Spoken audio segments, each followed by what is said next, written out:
I don't know how long I was unconscious. The storm came down like a judgment.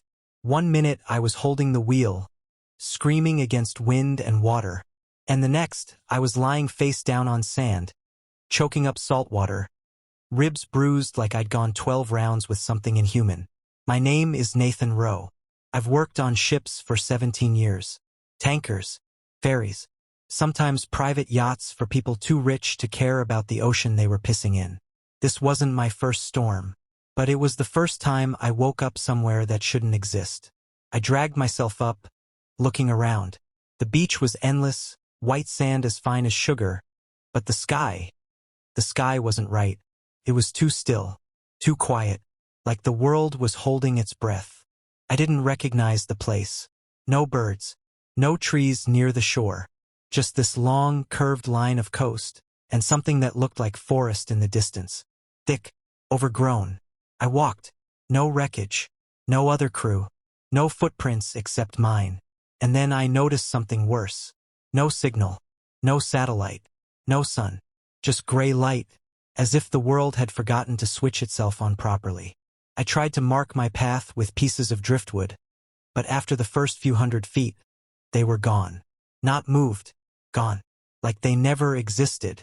Took me 3 hours of walking to find a trail. Not man-made, not animal, just a path through the brush that looked recent. Something else was here. I should have turned back.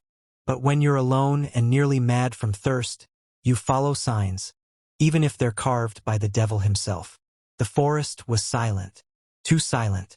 Even my steps didn't crunch the leaves. Then I found the well. Stood in a clearing, ancient stones, no rope, no bucket. Just a circular mouth gaping open like the island wanted to swallow something. I felt my stomach twist. I didn't drink. I didn't look in. I kept walking. It was dusk when I saw it, the building. A single cottage, wooden, with a roof that slanted too far down, like it had grown tired of holding up time. Windows boarded. Door ajar. Smoke curling from a chimney with no fire. I knocked. Nothing. I stepped inside. The inside was familiar, like a memory you'd forgotten until it tapped you on the shoulder and said, "Do you remember this place?"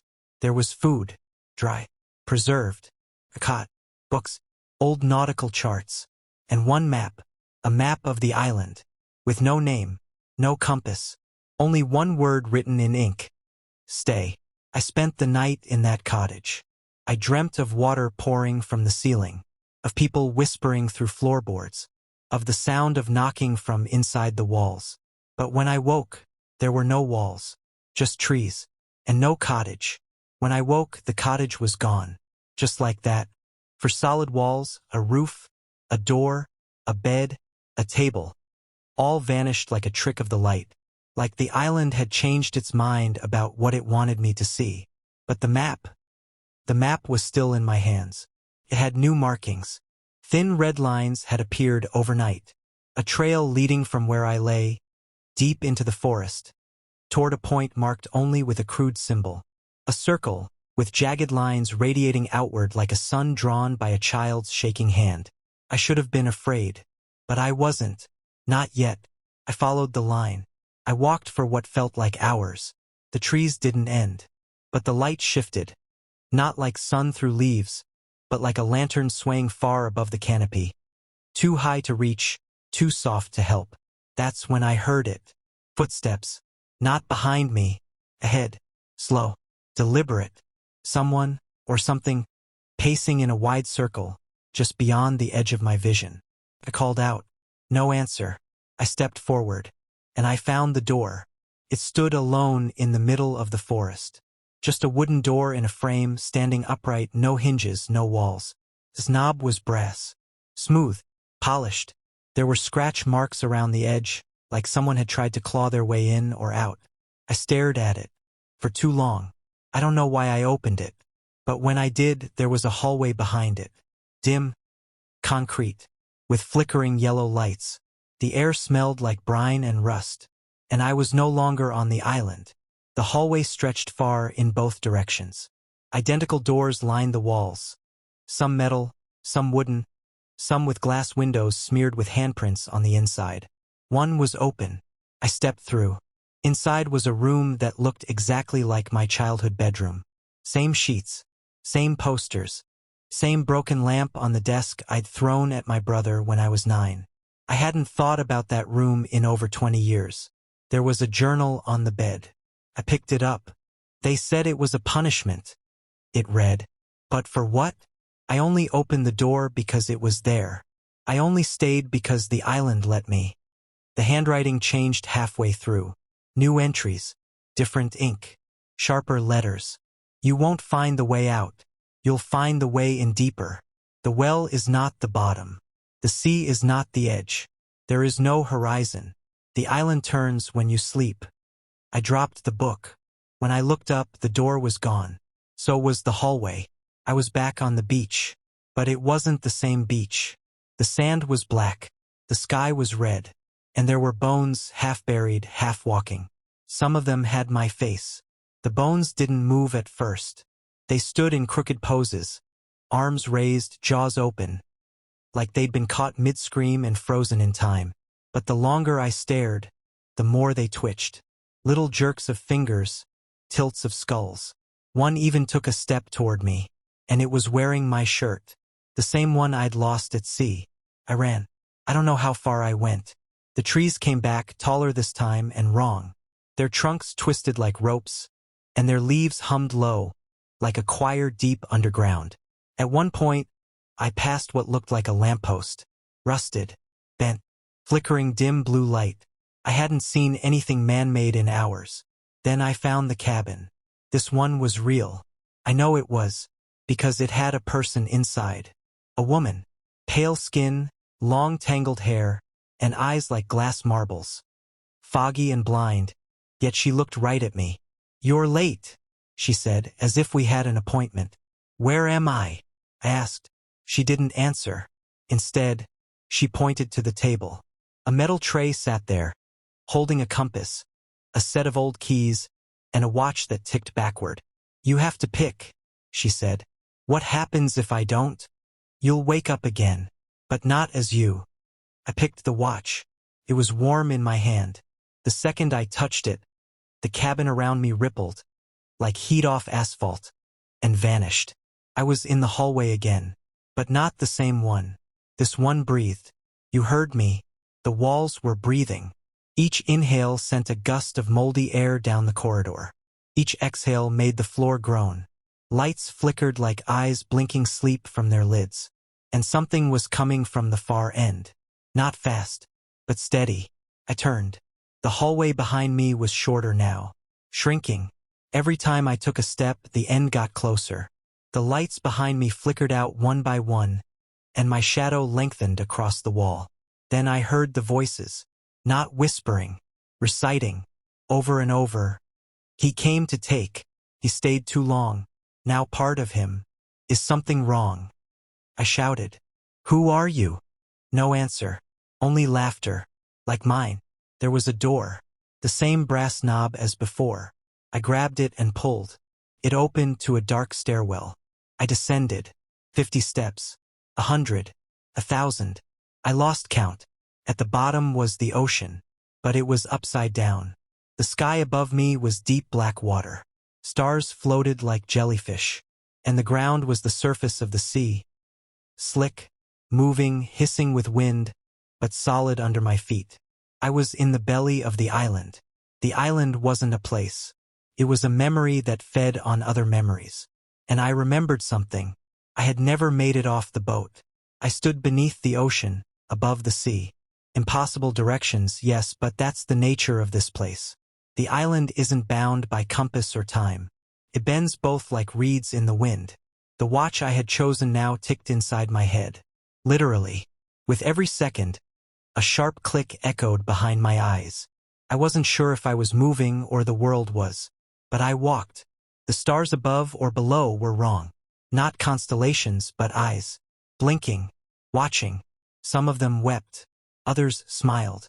I passed the skeleton of a ship hanging in the sky like a spider's carcass in a web of stars. Its hull was shattered. Letters still faint on its side.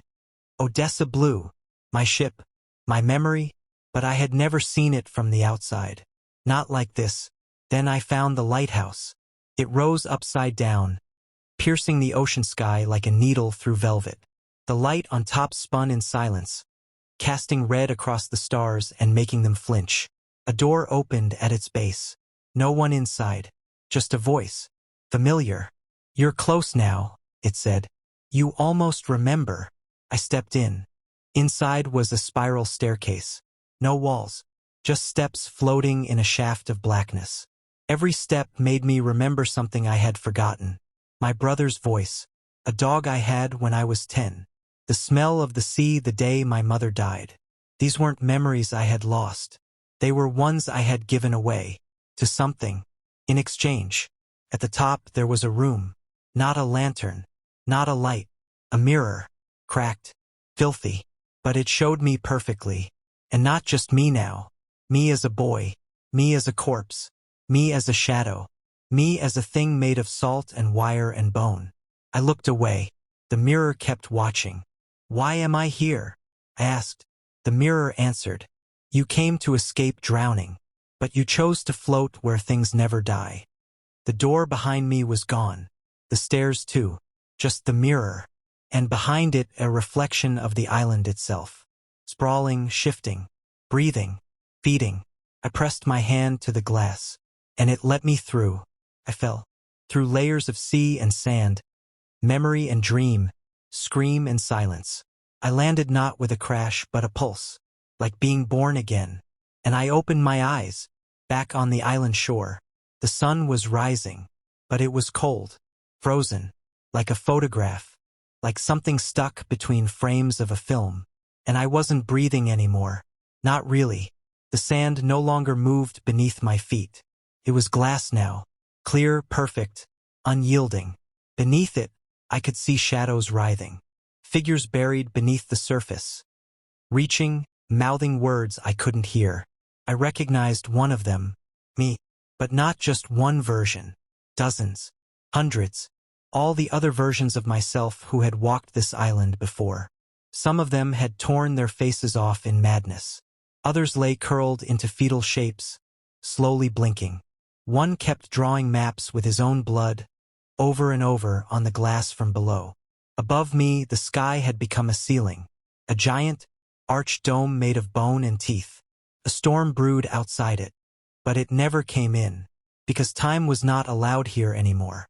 The island had chosen me, and it had no intention of letting me go. Then I saw the boat, a rowboat, simple, black, resting on the sand like it had been waiting for me since the beginning. I approached it with the caution of a man nearing his own coffin.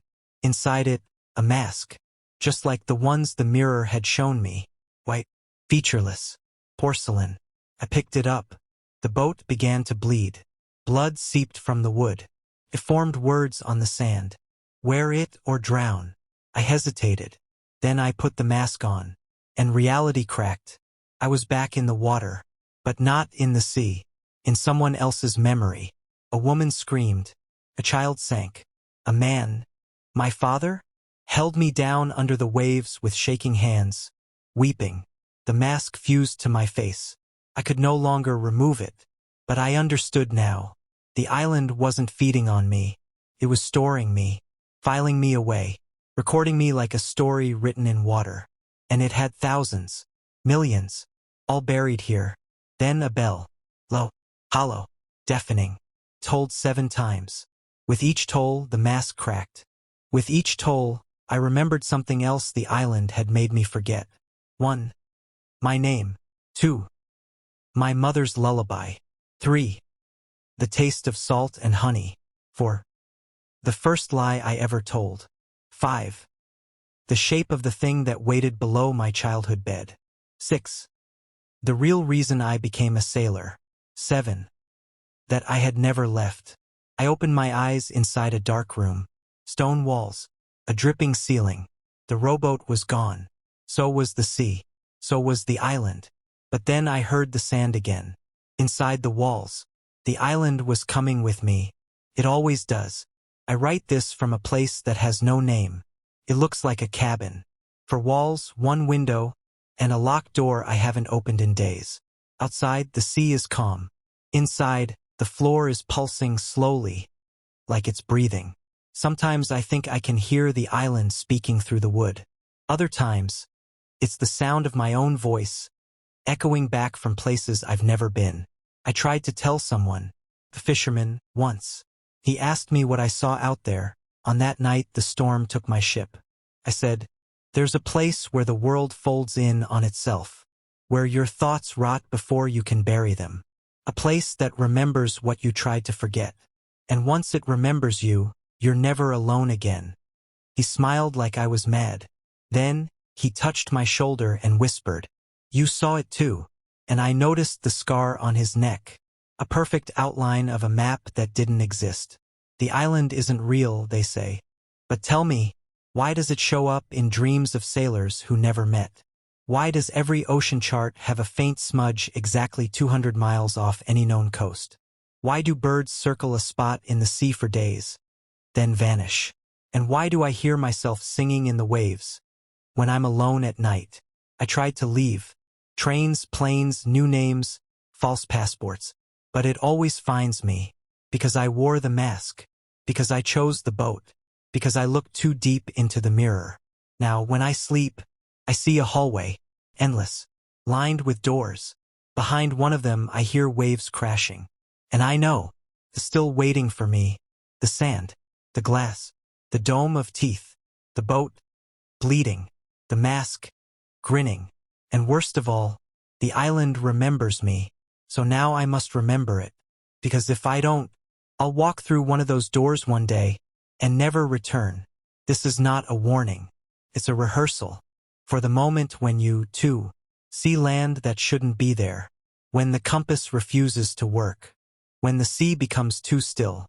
And when you hear a voice that sounds like your own say, "Welcome back."